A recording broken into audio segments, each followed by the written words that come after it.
Hey, it's Pauline here, and today I wanted to share with you some tips and some wisdom that I've gained over the last, it's been like 9 years that we lived out on our farm and ranch.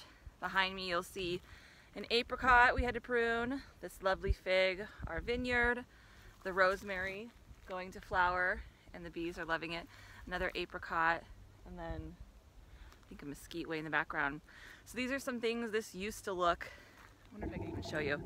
This used to look like total raw desert, and now it's just, we've worked so hard over the years. It's amazing.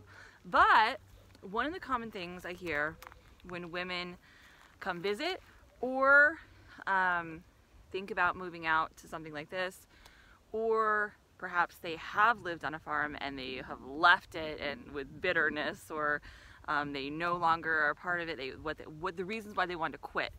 Or the reasons why they would never want to do this. So whether you're a woman considering doing a farm life or a ranch life, or you are thinking about quitting, or your wife is thinking about quitting, I want to address, I think, the 3 main reasons.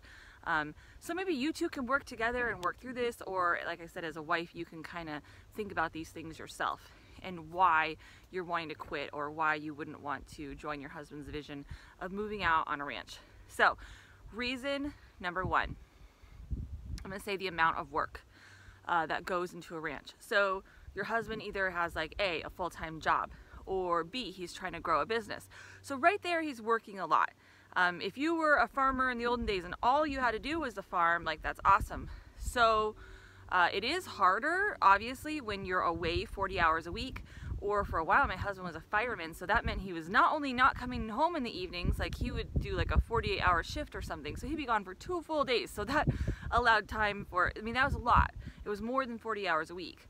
So these are some things to think about when you have a full-time job and you're kind of like moonlighting on the farm. It's not, your business isn't fully self-functioning yet, or you still have to leave and go to town. The lack of hope is number 1. Lack of hope. A wife looks around, and I mean, we can clean the house, but there's just some things that we just can't do on the farm. I mean, we couldn't even have the kids help us some, but until the kids get real big or the boys get real big, there's just some things we can't do. Like, there's some plants that there's just no way I can dig up, or I don't really know how to use or operate a chainsaw, and that was never in my list of things I ever want to do in my life. Or there's just a lot to do. So watch the other video I have on how to get everything done. I just made that video last week, how to get it all done. It's a little bit, how do you eat an elephant 1 bite at a time? So you've got to purpose yourself out and make sure that you and your family are working hopefully every day, maybe for 30 minutes even if you can, but at least an hour on the days that you can. If weekends are when it is, you got to carve out family time, so you can't just neglect the family and do nothing but work on the farm. And you need to be smart and utilize the kids. Teach them while they're young. Even when they're not helpful, you've got to use those kids to help you, because if you let them just play around, by the time they actually are helpful, they won't be helpful. And so I've heard wives say that, like, he just goes out and works and works and works, and we never see him, and we've got these big kids and he's not using them. He needs to get them out. And they don't just say, they don't raise their hand and say, hey, I would love to dig up some creosote for you, Dad. No, you have to delegate. Good leaders delegate. So get the kids involved if you have kids, and then every day just work on it. And for me as a wife, seeing things start to change. You know, there was a period of like 3 or 4 years where nothing was getting done because he was working so hard on his business. But then we both sat down and we're like, we're gonna make this happen. I wrote a list. My husband works very well from lists. He responds well to lists. It's like you can tangibly see it. He knows what's on my heart, instead of me just nagging him all the time about this tree is this, and this over there, and that over there. He actually has a list and he can see and work from it. And then every day we just budgeted out 1 to 2 hours that he would work, usually 1 hour, and then he would just work from the list. So lack of hope. The second thing that I think would make a wife want to leave the ranch is lack of preparedness. So when you're living out in the middle of nowhere, you've got things that are going to break and go wrong way more than a city person. And although, I mean, I've heard of some crazy things that have happened in the city, houses being flooded by, and that's never happened to us out here. So there's some things, obviously, but when you're living on a ranch, like, you can't call the city, you can't blame them. Like, the water is your responsibility. The electricity, I mean, we do have APS, but if you're solar, you've got to think of all these things. So if you are gone and your wife is going to be alone for 48 hours because you're a fireman, or even if she's going to be alone all day, think of what could break. Now, think, how is your wife going to feel when the power goes out and she can't do the dishes? Like, let's say you're like me and you homeschool the kids, or you're in the middle of laundry, like you can't prepare anything. Like, these are big deals, and you can't call the city. Like, the only person to blame is yourselves, and so that creates a very unhappy situation. So you have to think about that. So, do you have a backup generator? So these are some things you financially should consider before coming out to a ranch. Or are you just the kind of person that it's no big deal and you've got a really good best friend and you're fine with going next door, or your mom's not that far away and you're okay with that? You just kind of have to know your family type and what you have going on and what your resources are and what your situation and what your wife is willing to handle. So we've had the water go out, and that was horrible. 3 days without water. And yes, you can get portable things and cart them to town back and forth. What would have helped in that situation was if we had already purchased the thing that we had intended to buy a long time, a big well storage container. So that's actually better for our well since it won't be pumping all the time. But then also it holds a bunch of water that could have lasted us while we're waiting for the well guy to come. Do you have the financial reserves to fix a well? The pump ran out, that was $3,000. So these are some things you have to figure out. I mean, well, our well is really deep. It's like 500 feet deep. So it was like pulling and pulling and pulling. They had to get to the very bottom of the pump. And it was just like, I'm sure not a huge deal, but it's so deep in the ground. It's $3,000. So do you have a little slush fund or a savings fund set aside for when things like that break? We are connected to the city electricity, so that's not an issue for us. But when the electricity goes out, the air conditioning goes out, that could be really hot. Just different things, like do you have a backup water? Like you could at least have some water on the side. So start thinking about all those things and think like, how is my wife going to feel if this breaks? Okay, water main pipes. So you've seen all my trees throughout my videos, and we've got over 100 trees on this property, and not including the vineyards and the brambles, the bush, the gardens. So there is pipes going everywhere. And when it froze one time, the pipes cracked and I had like a giant like leaky mess of water everywhere, and like, what am I supposed to do? Like, I'm just your standard average wife here. I don't really fix pipes. That's definitely my husband's thing. So and he was at the fire department at the time before he owned his own business, and thankfully they were pretty chill and he was able to come out and take care of it. But that's not always the case. You may be an hour-and-a-half drive away in town. So when you make your pipes, you need to think about having shutoffs. And so he's implemented those where I would just need to come and shut the pipe off at certain junctures and we would be cool. Or just have the money set aside and ready that you could call an emergency plumber right away. These are things you need to be thinking about. Preparedness.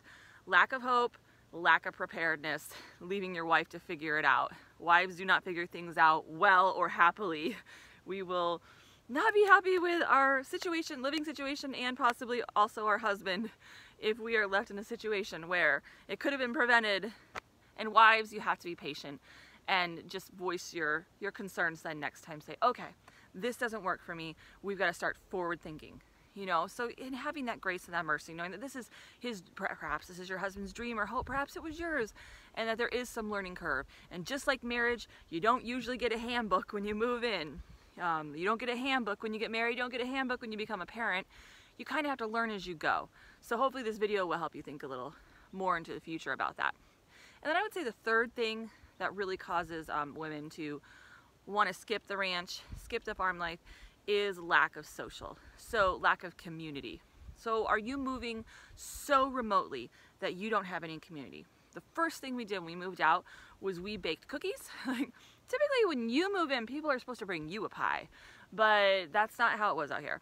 And that's okay, I'm fine with that. We baked a bunch of cookies. It was around Christmas time, so it was appropriate. We made Christmas cards, and we went and met all of our neighbors.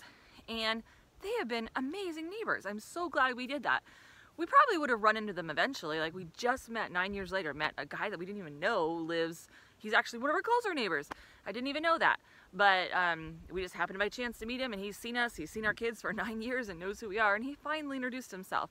Don't wait for 9 years. Go meet all your neighbors, because when you need something or someone's having a desert party, we all call each other and call, you know, the sheriff, and you know, like it hasn't happened in years and years, but you've got this team and network of people, and I know and rely on my neighbors more than I ever did when I lived in the city.